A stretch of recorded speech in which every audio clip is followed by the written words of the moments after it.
We need to engage in activities that allow us to detach from work, so we stop thinking about it, activities that relax us, a sense of mastery. Cliff, welcome to Ultrahabits, man. How are you going? Good, thanks, RJ. It's great to be here. Thanks for having me on. So, bro, we did some research, and we're going to unpack kind of what you do and how you do what you do. But your mission is to help leaders become luminaries by challenging mindsets, influencing culture, and empowering people. For those that are not literary inclined, what's a luminary? Yeah, so I guess one of the taglines for our business is this leaders to luminary concept. And when you think about a luminary, they're a person of prominence within their field. They are someone who have achieved really well. So they're good at execution, they're high performers, and they've generally kind of broken some new ground, and people look up to them as a bit of a role model, right? But luminaries are they kind of light the way for other people, and so often you kind of get this whole concept of standing on the shoulders of giants, and luminaries will say that they themselves have stood on the shoulders of those that have gone before. But one of the big things that a luminary is keen to do is kind of pass their insight on to those coming behind them, those following through, and kind of in many ways say, well, hey, my ceiling is your floor, and lift them and elevate them up. So they're kind of I talk about luminary leaders. They elevate people, both in thinking and performance, and developing capability. And the other thing about luminaries is their influence generally spans boundaries, right? And you look at people who get inspired by a luminary. Often it's not just those within their field, but often they'll be inspiring people in other fields, and they'll be looked to from people that weren't in their world initially when they came to prominence. So I love working with leaders to help them become, first of all, kind of luminaries within their organization, and that means that they're looked to by the people within their organization, and they're kind of a role model there, and they're always constantly developing people, but then also to become luminaries within their field and their industry. So people outside their organization are actually looking to them as a leader. And then if I get the opportunity to work not just with individual leaders, but I guess the teams and then the companies, then the same concept applies. I love taking a team and making them a luminary. So your other teams will look to them about how are you doing that. And then company wide, if I get that opportunity, if I'm working with the executive team and the influence of all that work kind of flows down, then we get this luminary kind of organization where other people in the industry are looking to that company for how to do things better, how to succeed, how, as a role model to replicate some of those things. So that's the concept behind kind of leaders to luminaries, and what I'm trying to achieve in all my work. Okay, so if I'm thinking about wanting to embark on the path of becoming a luminary, what are the characteristics that I need to embrace to do so as an individual, let's say first within my organization? Yeah. So first thing is, do really good work. All right. I talk about just be a high performer, right? You've got to be really good and have the credibility and the competence to kind of get some runs on the board, right? And once you've done that, it's about being trusted. And part of trust is it comes from your competence and your results and consistency over time, right? Consistent results over time. And one of the kind of characteristics of a high performance team is achieving extraordinary results and exceeding people's expectations consistently over time. And it's the same with a luminary, is they're not a flash in the pan, but they're consistently achieving results. And that in itself builds trust, right? That builds credibility. And so people are going to look to them as a role model. and then, you know, in terms of starting, once you kind of got that as a foundation, it's who are you teaching? How are you trying to elevate the people around you? And so that might be, you know, coaching people. It might be mentoring in a formal type thing, or it might be just informally. But it's investing into others to help them be better as well. And therefore, you know, you're not only increasing the performance there, but you're kind of increasing the capability of your organization as well. So So would there's you a couple of things. would you agree that for an individual to become a luminary, they have to be excellent within their craft?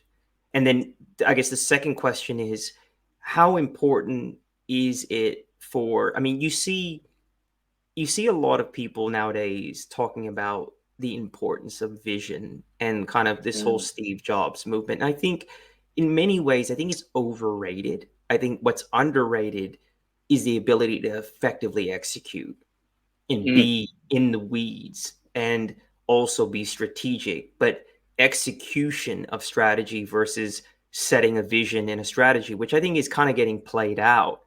And mm, I want to ask you this question, like, when you talk about trust, people, in my view, want to see a sermon. They don't want to hear one.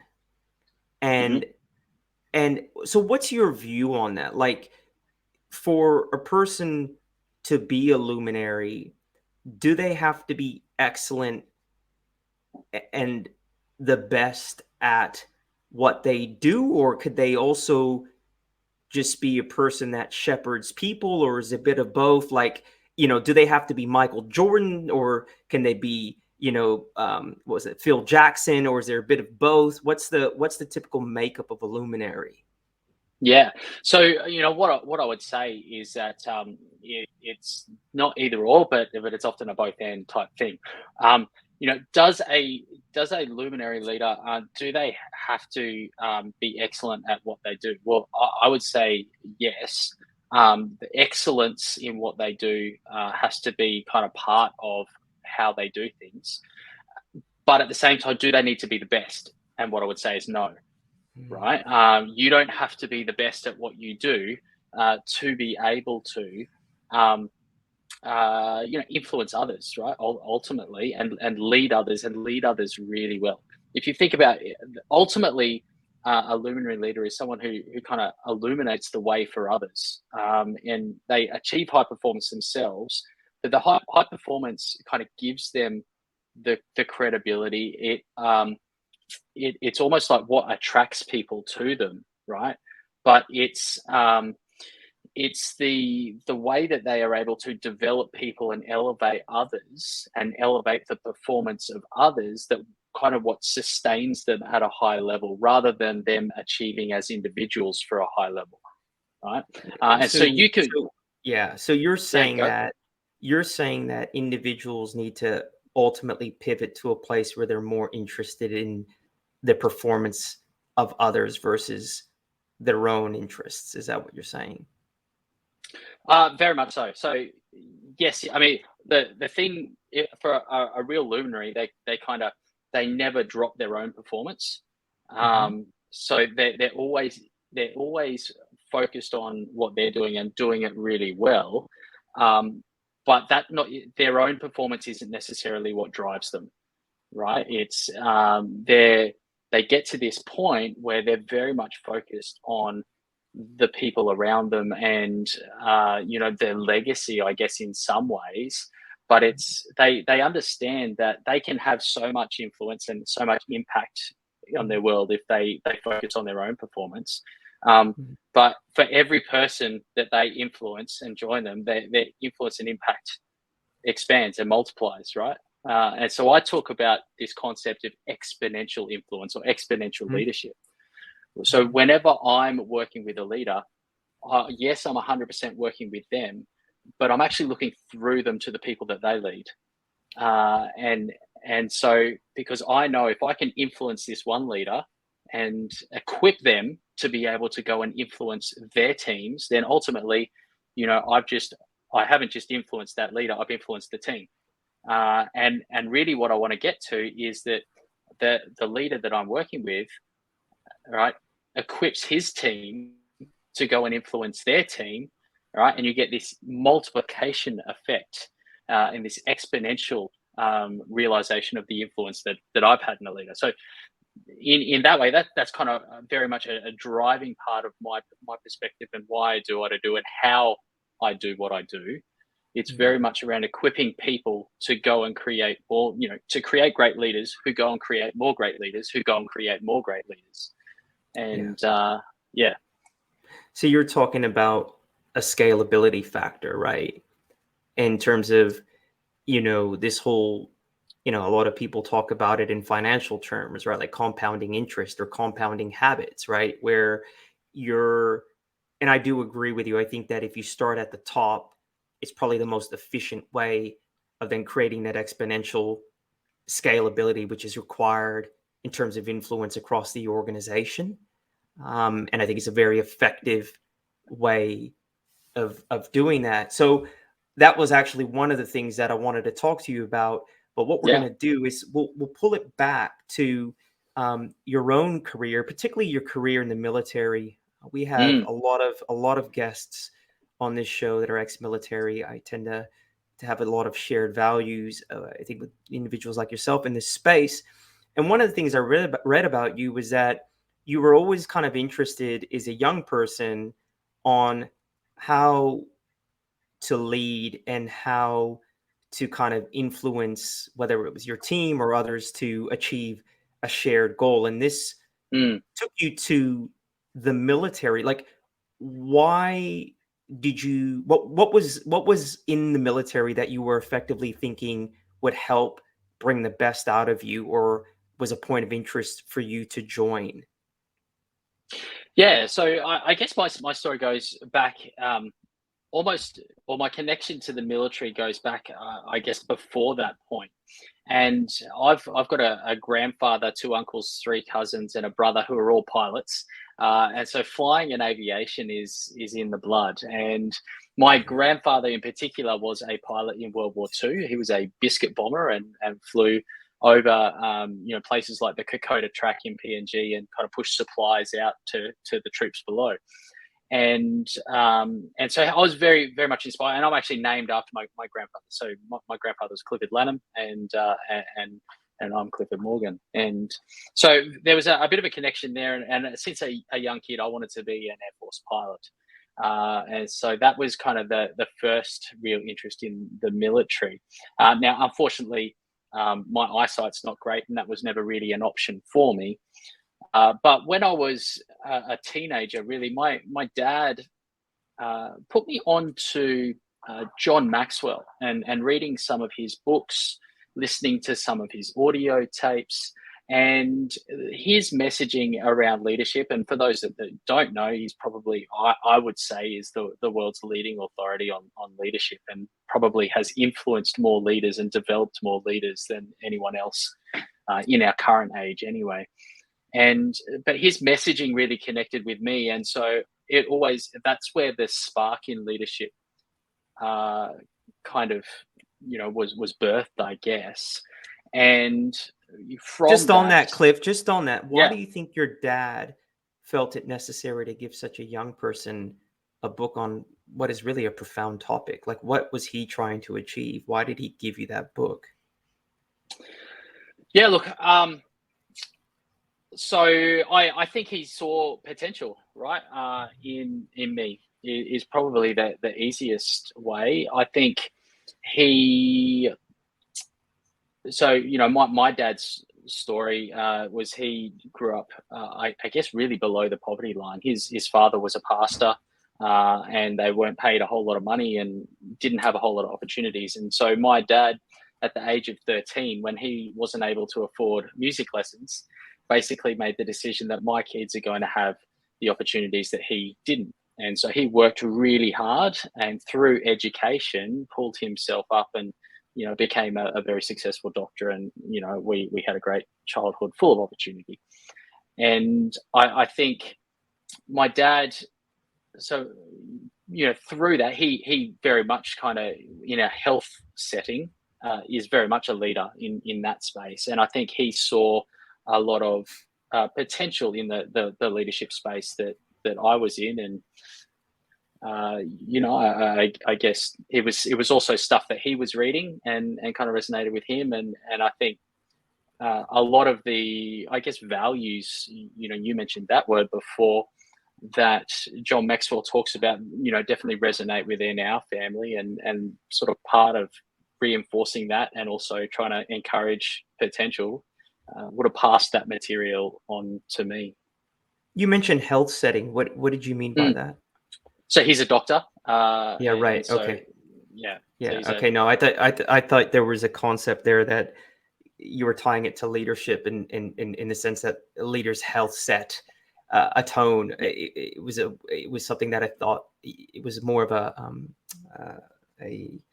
something that you were driving as a point, but I take that. So yeah, so that's interesting. So he introduced you to this book, and that ultimately inspired you, or partly inspired you to down this path of leadership. Yeah, definitely. That's where the interest I think was first sparked, and so when and very much the military is an organization where, excuse me, there's plenty of opportunity for leadership, and I'll say that there's the way that the military develops leaders is exceptional. I think the opportunity, or the processes they go through that have been developed kind of through centuries, and the pressure that people get put under on a regular basis, and the ability to perform under pressure, and all those sorts of things, it produces a type of leader that, while not always the best leader, but it's an environment where leadership capability is developed very well. And so there was a part of me that, while I was young, and there's a big adventure to going and joining the military, but there's also a part where I knew that if I went there, I was going to develop a whole lot of leadership skills that I probably wouldn't develop anywhere else. It's quite interesting. Like, you come to realize, many of our guests and, a lot of people are quite aware of leadership training in the military being the best. And obviously the pressure and the stakes are high. But what I find interesting about the amount of leaders that I've met that the military's pumped out is it doesn't really matter about IQ, right? And that's the thing, right? Like the military, I've met people that were grunts and stayed grunts, and weren't necessarily of any kind of high acumen, but had amazing leadership qualities. And it's a pity that we don't see that more within organizations and conventional paths, because I think more so with conventional paths, there seems to be this kind of connection with kind of IQ and leadership, where I find with the military, they just have a way of bringing it out of everyone. What do you think's unique to the military that you experienced, which is kind of lacking within corporate or private sector, or even government sectors that you've come across? Yeah, so look, that's a really great question, RJ, and you could probably spend hours pulling apart different components of that. If I was to just briefly look at a couple there, I think one, they break things down to the lowest common denominator, right? So they make it simple, and then they build on that. So one of the great things that the military does is that every time you progress, you get a next level of training. So if you're going from a private to in my world, I was in the ground defense world of the Air Force. So when I became a patrol commander, then there was a 2IC course that I went and did, and then there was as I was getting prepared to get promoted, then there's a promotional course that you go on, and every time you get promoted and go to a new rank, you get a new promotional course, and they're constantly always developing people in, and then so you're constantly getting training, and it's constantly building on kind of what you've already done. But then the other piece to that is the opportunities to apply that, and the training that is constantly happening. So if you're not on deployment, you're not doing operations for real. You're constantly training, right? And so therefore, you're constantly being put in really a scenario, and scenario-based training, I think, is one of the most underutilized methods of development in the corporate world. But you're being put in a scenario where you have to lead. And it's not just an average scenario. Usually it's a pretty high stakes scenario where, in my world, it was people shooting at us. But in other worlds, it might be, if we're talking the Air Force logistics and Air Force movements side of things, you've got multiple aircraft coming in, and you've got to get, the packages out onto the thing. You've got to do that in time, and so you're put under pressure to perform your role, whatever that role is, and then you debrief about that afterwards. And I guess in that, you're constantly having people go away for courses or be pulled out to do some sort of task, and so you have to then step up, or there's opportunities for you to step up and operate at a higher level, which is something that, again, I don't think is or doesn't happen very often in the corporate world. And I actually talk to leaders a bit about, well, if we're going to develop someone, how about you kind of step aside and get them to step in and fulfill your role for a period of time, or a portion, or a part of an activity, so that they get the experience of operating at a higher level. Because that's something that does happen in the military regularly.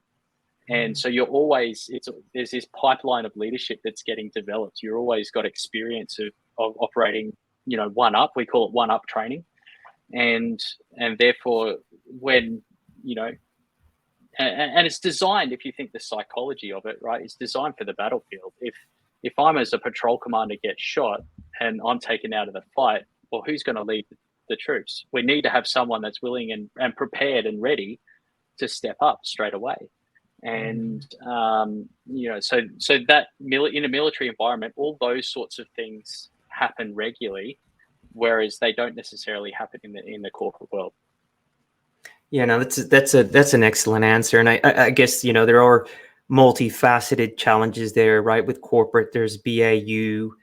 There isn't necessarily the time that we or you may see in the military, but I think having academies, having centers of excellence, and that kind of compounded training once you kind of move up. I mean, I would say most companies lack really, in my experience, most companies lack strong indoctrination programs or onboarding programs.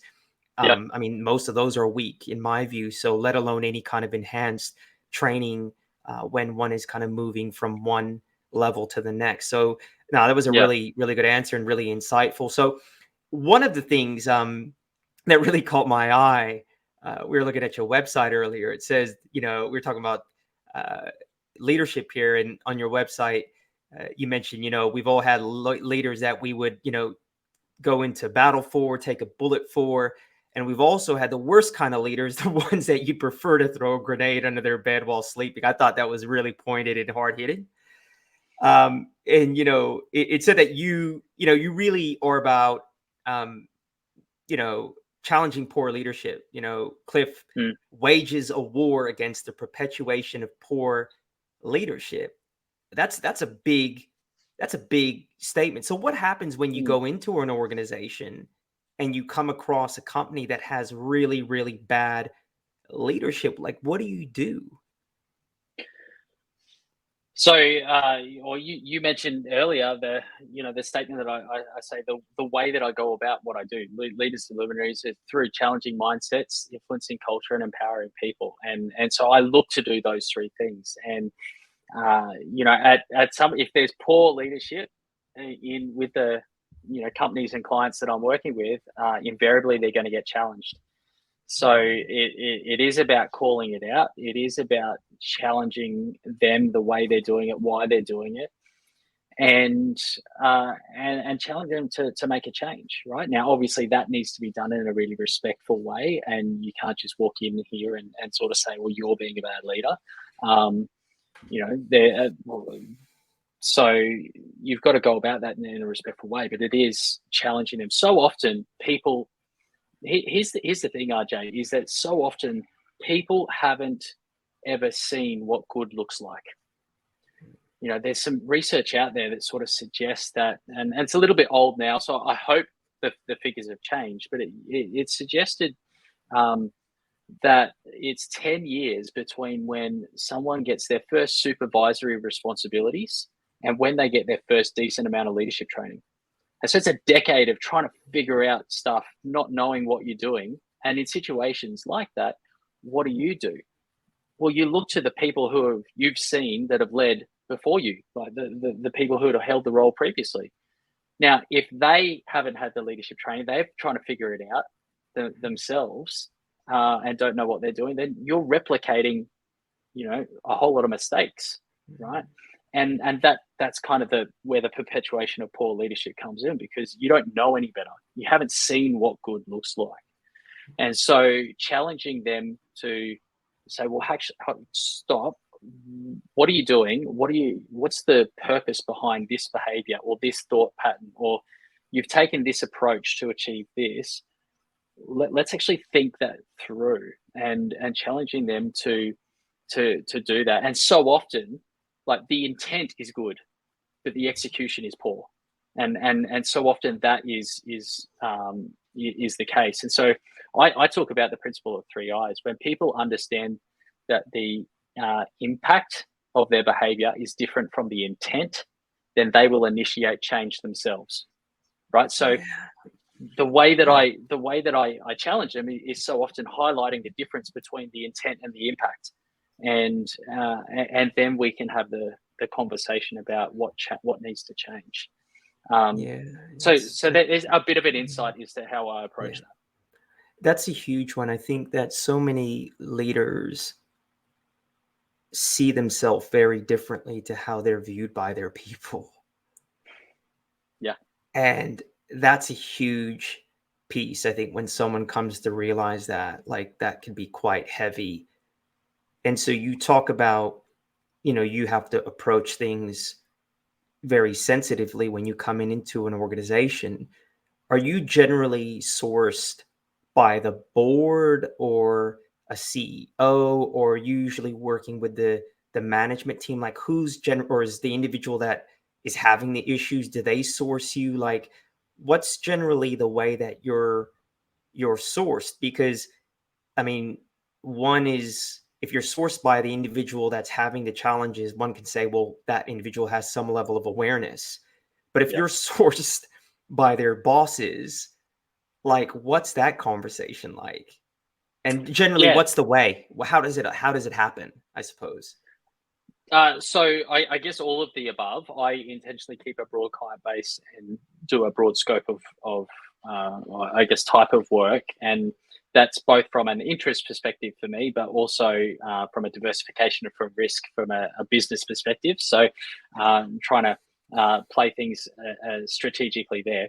But so there's definitely a number of times the board has brought me in and kind of introduced me to the CEO and said, we would like, whether it's you or your team, to work with Cliff on this. A number of times it's a CEO that's being brought in. A number of times it's kind of not necessarily right at the top. It might be senior managers or general managers who have said, "Hey, we've got a problem with the team. Let's bring Cliff in and we'll work with the team." And in those situations, and look, to be honest, I've had. I remember one of my clients who came in. I had the brief beforehand from from the CEO and said, "Hey, he doesn't want to be here, but he needs to be here, and just be aware of that." And so he comes in and he sits down. He sees the great position. Yeah. So he literally walks in, arms folded, sitting back in his chair. He's he's a hard man who's had a hard life. He's kind of in his 60s, and it's just super, and it was clear. And then he opens up and starts speaking. He's like, I don't want to be here. I don't need to be here. The problem in this organization lies up there, and you're wasting your time with me. And so obviously that's a fun way to start a coaching session, right? But let me tell you this, right? That session ended with me, with him turning to me and going, you know what? I walked in here with a closed door, and you opened it. And the way that I did that was I said, okay, cool. I name the elephant in the room. You talk about that and say, hey, fully understand you don't want to be here. And you know what? I'm not going to make you here. Stay here. But let me ask you this question. All right. What's in it for you? What are your priorities at the moment? And how can I help you get your priorities? And I think this is an important principle of influence, right? In that, if you want someone to do something, you frame your request as a contribution to their priorities. You find out what's important to them, and then you frame the conversation, frame what you want them to do as a contribution to that. Because if they're already bought into what's important to them, and they can see how what you're asking them to do is going to help them get what they want, then they'll buy into what you're asking them to do, right? And so you throw it back on them. What are their priorities? What are their needs? What can they get out of the process? And get them talking about those things. And so often it's just listening is the first part, right? And making them feel heard and valued. And then once you kind of start to unpack some of that, then you can start to challenge, right? And say, well, okay, cool. It's really interesting that you said this. And I'm just wondering how, potentially if you've done X, how would that be perceived by the leadership or people down there? Or, I'm just wondering, and you try and get them to, potentially sit in somebody else's shoes or adopt a different perspective to the one that they have. And generally what happens in is they get some sort of insight.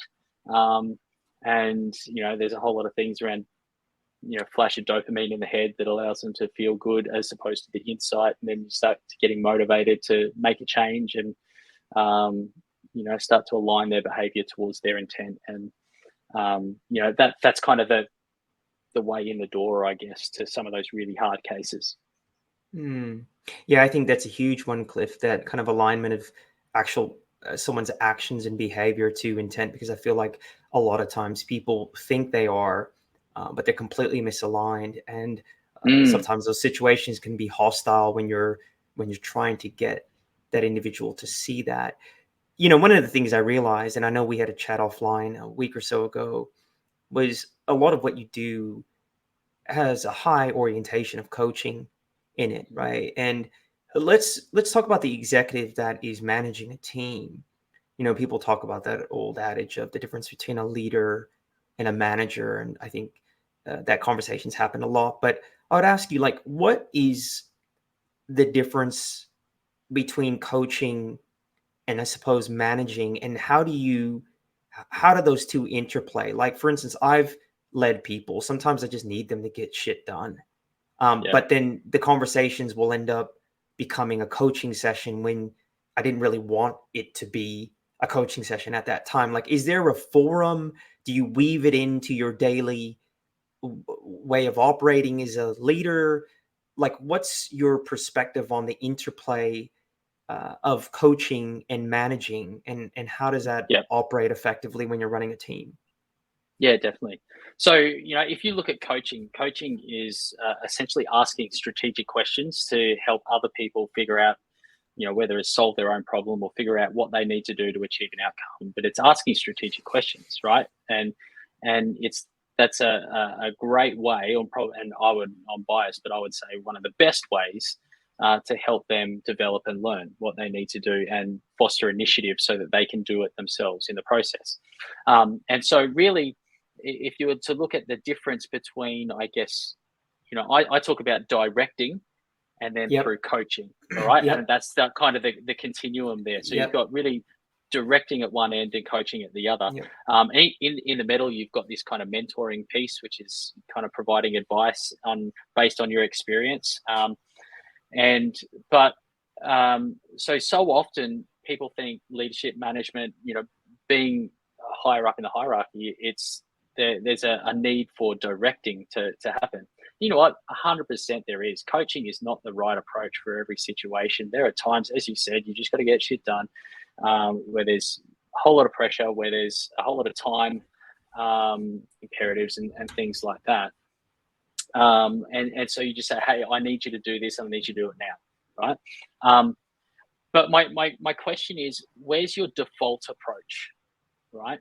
And so this is what I talk to people about. I coach a lot of leaders and train a lot of leaders in coaching skills. And I'm a big believer that any task that you do as a leader, absolutely any task, can be enhanced by using coaching skills. And if you've got a coaching skill set as part of your leadership toolkit, then you can turn any task that you do into an opportunity to develop people if you want to, all right? And if you need to. Doesn't necessarily mean you do it all the time, but you have the ability to do that. And so I don't want to, stack our companies full of executive coaches. I don't want to make more executive coaches, because if we did that, then nothing would ever get done, and everything would always be a coaching session. And, it'd be so focused on developing people that decisions wouldn't be made, and projects wouldn't get completed, all sorts of stuff. So, but what I am passionate about is really equipping leaders to be able to lead in a way that transforms the people they lead into better versions of themselves, right? And so that means, better team, they're better companies. But also they go home and be better husbands, fathers, wives, mothers, right? And so there's a kind of altruistic type piece. But it's also, if you're leading in a way that develops people, then you're building capability within your organization.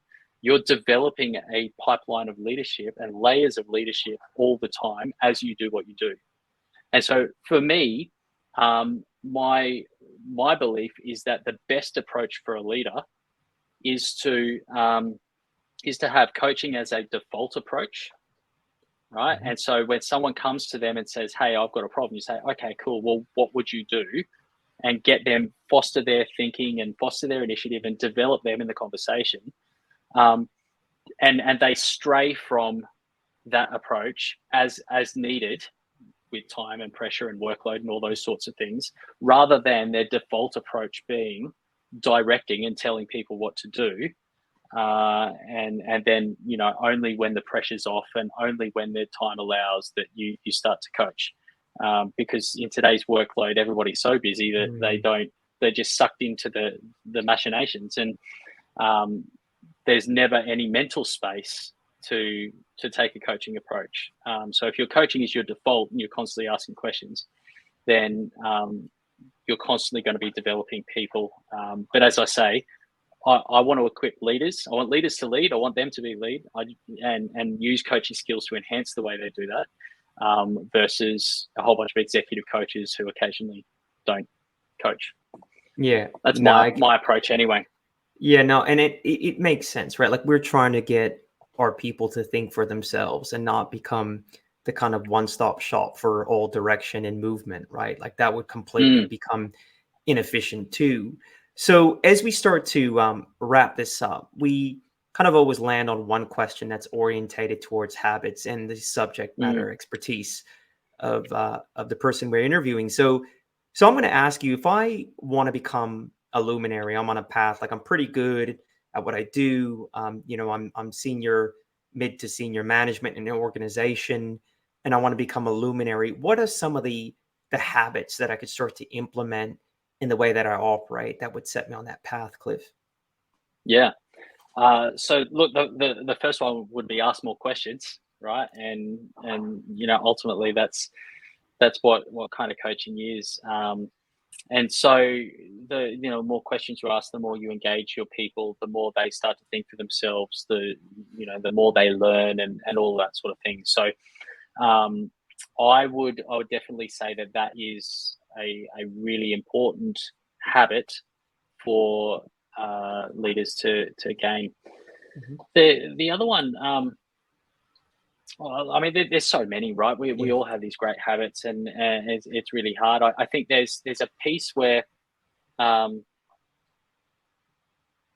there's a piece that I've been thinking about recently, right? We always do planning, we always set goals, and we always think about what we want to achieve, and that's really important. We started talking about you know, luminaries being high performers and being able to execute well.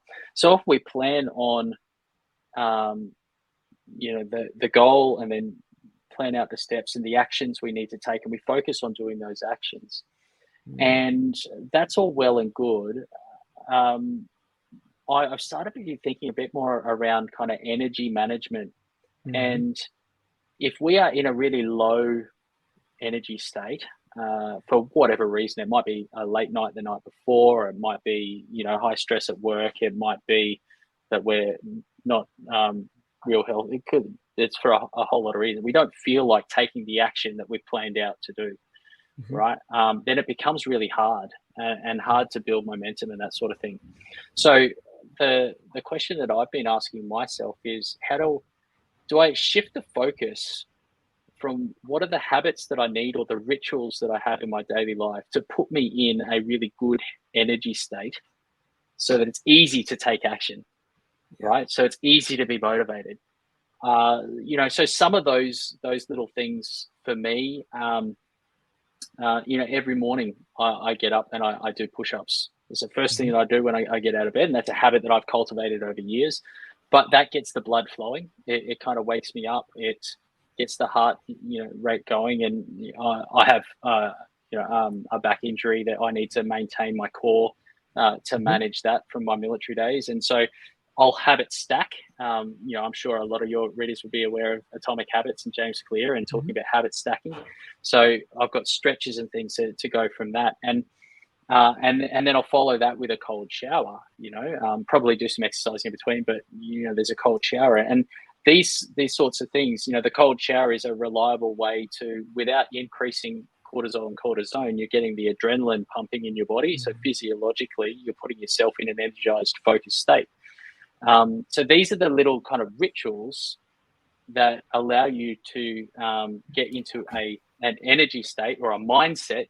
You know, some people might use that word, that makes taking action easy. So Yeah. my question to your listeners would be, what is the state? What is the mindset? What is the physiological state of readiness that is going to make doing your work, or taking action on your goals, easier? Yeah. Yeah. And what do you need to do to get in that state? And so, because so often there's little things that you need to do. I mean, finishing your shower, your morning shower, it's something you do automatically, but just having, you know, 20 seconds of cold water at the end of it is not a really big thing, but it can have a huge impact on your state, that can influence the way that you go about Yeah. things, right? So what are the habits, what are the rituals that you can kind of insert or integrate into your life that put you in a state that makes taking Mm. action Mm. easy? um, Yeah. yeah. That's brilliant, Cliff. Because I mean, we're huge. I'm a huge fan of the concept of energy management. I've had Sarah Mendick on this show. She's written a book on naps, and also Mm, a new book called The Power of the Downstate, hmm. where it's all about oscillating energy. And so Yeah, there's like two worlds going on. One is the world that I'm operating in, and one is my own internal world. And how do I try to right. get them to interact in a harmonious way? And that's Yeah, what you're talking about. Is like 100%. Yeah, where you know, like you're focusing on the intrinsic game, which is going to enable you to execute. Where I think a lot of the world and a lot of people think high performance is execution.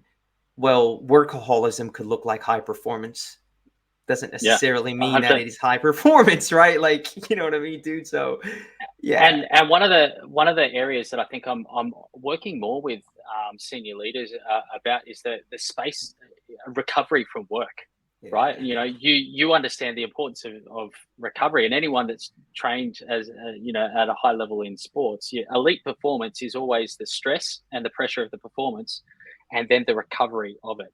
And so elite athletes will always prioritize their sleep and their recovery just as much as they will their training, because if they don't, then they're not able to train, they're not able to perform. And so often, so we need to oscillate between the performance and the recovery. So what are the things that we need to do to recover? And really quickly, the science says that we need to engage in activities that allow us to detach from work, so we stop thinking about it. Activities that relax us, and that's very much around the physiological return to neutral with the parasympathetic nervous system, so flushing out a lot of the chemicals. And then a sense of mastery, so that we are seeing progression and achieving goals, and building our self-belief outside of work, right? So that's important that they're outside of work. So whether that's exercise is great for that, because it ticks all three. Because so often when you're doing exercise, you're not thinking about work, you're detached. You are afterwards, because you've got the blood pumping, you've filtered out a lot of the cortisol, cortisone, adrenaline, noradrenaline, all those sorts of things out of your system. So you're returning to a relaxed state. And if you're achieving goals along the way in terms of fitness goals and those sorts of things, you've got this sense of mastery that you're developing. And so whatever the activities are, and there's a whole bunch of them, but if you can recover, and I think that's an important habit that executives and senior leaders need to build in, because the research says that if we're on the road to burnout and we take a 2-week holiday and we recover fully, then 2 weeks after our return to work, we're at the same state of burnout we were prior to the holiday. We can't take 2 weeks of leave every 2 weeks, so we need to make recovery a habit continually. So yeah, that's brilliant. Yeah, that's insightful, and I know our viewers and audience are going to take a lot out of that. So, Cliff, I really want to thank you for joining us on Ultrahabits today, mate. Thank you. Lovely to have someone here from Australia on the show. As I said to you earlier, where can our audience learn more about you, Cliff? Yeah, awesome. So look, website is cliffordmorgan.com.au. I'm very active on LinkedIn. And so they're probably the two primary places. I am on Facebook and YouTube and those sorts of things as well. But connect with me on LinkedIn, and you'll see me post a bunch of stuff, and you can follow some more of my journey. Thank you so much, Cliff. All right. Thanks, RJ. See you, mate.